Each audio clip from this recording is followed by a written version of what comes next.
Muy buenas tardes. Seguimos con nuestro ciclo de capacitaciones del Sistema de Gestión de Seguridad y Salud en el Trabajo y vamos a tocar el tema, la vez anterior apenas lo mencionamos, Reglamento Interno de Trabajo y Políticas. Aquí en las diapositivas van a ver ustedes el formatico y una partecita nada más del Reglamento Interno de Trabajo y además el Reglamento de Seguridad y Salud en el Trabajo. En el Reglamento Interno de Trabajo, como les decía, son una serie de normas que todos nosotros como trabajadores, independientemente de los riesgos, independientemente de todo, debemos cumplir y que la empresa debe establecer. En ese reglamento va a decirnos cómo funciona la empresa, cuáles son las características del trabajo, los riesgos a los cuales están expuestas las personas, qué persona puede recibir o no de acuerdo con el riesgo. No se trata de discriminación o de exclusión, como algunos lo han mencionado anteriormente. Voy a colocar un ejemplo.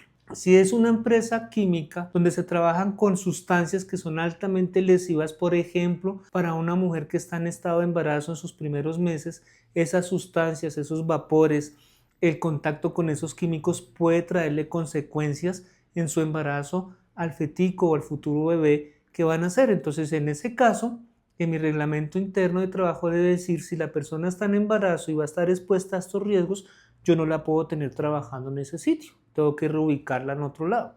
Otra norma que tenemos que tener en cuenta dentro de ese reglamento está la prohibición del consumo de tabaco, alcohol y sustancias psicoactivas al interior de la empresa o presentarse bajo la influencia de estas sustancias. Entonces es importante que nosotros todos conozcamos ese reglamento interno. La norma nos dice que debe estar publicado, debe estar actualizado y todos los trabajadores tenemos el deber y el derecho, al mismo tiempo, escuchen eso, deber y derecho de conocer el reglamento interno de trabajo porque también es una herramienta que a nosotros nos sirve para utilizarla en el evento de que consideremos de que se nos están afectando nuestros derechos como trabajadores. Entonces esas normas son importantes conocerlas. Actualmente y las últimas normas a las que está escrita Colombia con la Organización Internacional del Trabajo y que tiene que ver con la reducción de la jornada laboral, el reglamento lo vamos a estar actualizando anualmente en ese punto. ¿Cuántas horas semanales son a las que debemos estar trabajando? ¿Cuántas horas extras podemos laborar?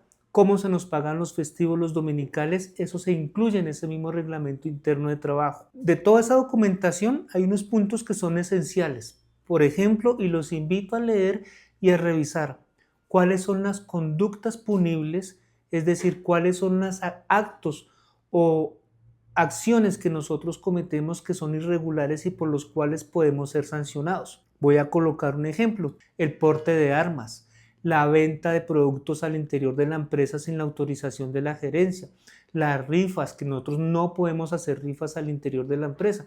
Entonces ahí vamos a encontrar una serie de normas, una serie de conductas que son susceptibles de ser sancionadas, no castigadas, sino sancionadas por la empresa. Pero también están los pasos y el proceso y los procedimientos, por ejemplo, cuando nos colocan una queja, cómo debe actuar la administración y cómo debe actuar el trabajador para demostrar o su inocencia o la empresa para demostrar o identificar o hacer una investigación sobre un incidente que se haya podido presentar que altere la vida normal de la empresa.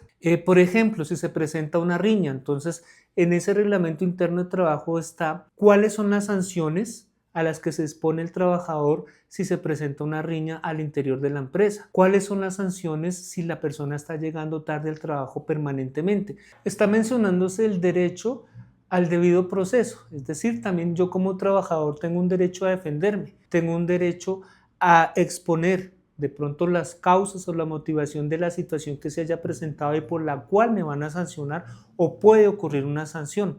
Entonces ahí hay una escala de acciones o hechos o actividades que son irregulares, que son susceptibles de sanción.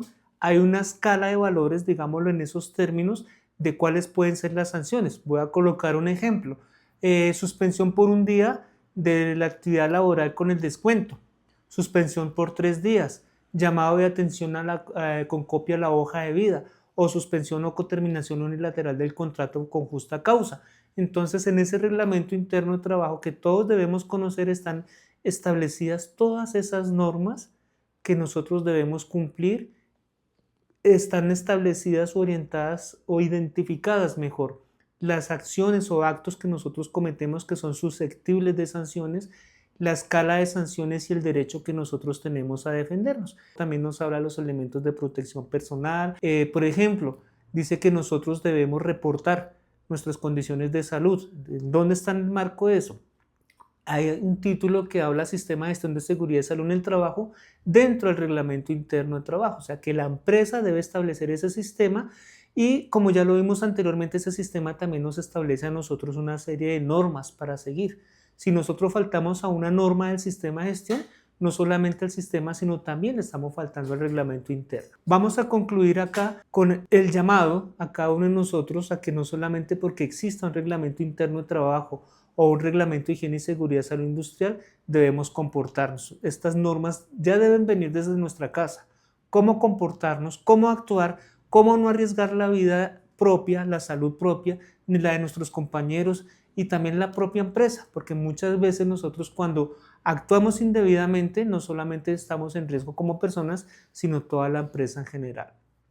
Ahora seguimos con el tema de las políticas en relación con la seguridad y salud en el trabajo. Entonces está la política de seguridad y salud como una norma que nos orienta a toda la reglamentación, a toda la higiene industrial que debe observar la empresa y que debemos observar nosotros. Política de inclusión, también lo mencioné en la anterior capacitación, donde nos dice que la empresa como tal abre las puertas totalmente a todas las personas que quieran trabajar en la empresa sin discriminación alguna, sin tener en cuenta su origen patrio. Por ejemplo, nosotros tenemos personas del extranjero trabajando con nosotros, sin tener en cuenta su orientación religiosa, sin tener en cuenta su orientación política, deportiva, porque por ahí ve uno inclusive que por ser equipo de un lado o del otro no lo reciben, que es que aquí todos somos hinchas del Millos o que todos somos hinchas del Santa Fe. Eso no ocurre en nuestra empresa. La política de inclusión tiene para que ingrese cualquier persona sin discriminación alguna. Todos cabemos en abastecer. Simplemente ocurre que hay un proceso de selección de personal donde están buscando las personas más cualificadas para ejercer las labores, independientemente del resto. Otra de las políticas, que también es una política nueva, no hace mucho tiempo salió, la política de desconexión laboral, es otra normativa que es nueva a nivel nacional y para todas las empresas, también dependiendo de los horarios de trabajo. Nosotros cumplimos un horario. Esta política está orientada a que después de ese horario laboral, nosotros ya nos desconectamos totalmente de la empresa. Sin embargo, pues existe la probabilidad de que se presente alguna situación extraordinaria, de que sea, mejor dicho, que tenga que ser ya o ya que tengo que llamar al trabajador para que me dé alguna información de la cual dependa el funcionamiento o la seguridad de la empresa. De resto, después de nuestro horario laboral, la norma dice y la política dice que estamos totalmente desconectados. Ahí nos dan el tiempo de estar con nuestra familia, ahí nos dan el tiempo de disfrutar los tiempos libres y eso. Vamos a ver la política de emergencias. Entonces nosotros como empresa establecemos una política de cómo hacemos la prevención y cómo actuamos en caso de una emergencia. En la política está la directriz de la administración, su responsabilidad y la responsabilidad de cada uno de los trabajadores. Otra de las políticas que debemos tener en cuenta, compañeros, es la seguridad vial. Nuestra empresa tiene unas políticas muy específicas sobre la seguridad vial. Como responsable de la empresa, ¿cuáles son las directrices de cómo debemos comportarnos en la vía? Esto no solamente es de la empresa, eso también es una norma nacional. Dentro de esa política de seguridad vial, por ejemplo, se encuentra el uso obligatorio del cinturón de seguridad, no solamente para el conductor, sino para su acompañante. Pero muchas veces nosotros en los camiones o en las camionetas obviamos eso. Otra situación que se contempla en política de seguridad vial, que lo sacamos en un documento alterno, es la política de velocidad. Entonces nuestra empresa nos orienta y nos dice que nosotros no podemos exceder los límites de velocidad. Aparte que existe una norma 50 kilómetros en la ciudad, 80 fuera de la ciudad, también por seguridad nos dice que nosotros no debemos sobrepasar esa velocidad. Inclusive podemos encontrar velocidades menores. También encontramos el no consumo de alimentos en el momento en que estamos dentro de la cabina, el no uso de celulares o cosas que nos distraigan al momento de conducir. Ya hemos visto 5 o 6 políticas, tenemos más o menos unas 12, vamos a mencionar las siguientes. Está lo que les decía, la regulación también, política de regulación de horas y descanso para conductores.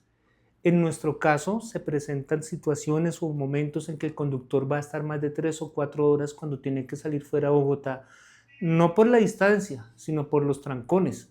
Ir a Mosquera ya no es como antes de 40 minutos, 20 minutos, sino se nos convierte en 2, 3 horas. Sin embargo, nosotros estamos orientando a través de esta política que el conductor después de cada cierto tiempo debe descansar, debe bajarse, hacer sus pausas activas. Entonces aquí nosotros tenemos hasta este momento identificadas 12 políticas que nos orientan a cómo debemos comportarnos, cuáles son las responsabilidades de nuestra administración y cuál es la responsabilidad de cada uno de los trabajadores en cada una de sus actividades. Aquí terminamos de mencionar y socializar y cada uno de ustedes va a conocer las políticas porque las vamos a publicar año a año. Vamos a estar nosotros actualizando las políticas porque así nos lo exige la norma. Además, si surgen algunas situaciones nuevas, algunas políticas nuevas, alguna normatividad nacional o internacional, las vamos a estar actualizando no solamente cada año, sino cada mes o cada semestre de acuerdo a cuando vayan siendo emitidas. Entonces, señores, señoras, los invito a mirar las carteleras que tenemos expuestas en Abastecer. Están exactamente debajo de la escalera de acceso al segundo piso. Ahí tenemos publicadas todas nuestras políticas y es responsabilidad de cada uno de nosotros leerlas y acatarlas. Si ustedes tienen alguna sugerencia, si ven que nos hace falta algo, por favor nos indican y de esa manera nos ayudan a construir. Muchísimas gracias y aquí terminamos la socialización del Reglamento Interno de Trabajo y las políticas de seguridad y salud en el trabajo. Dios les bendiga, que tengan una buena tarde.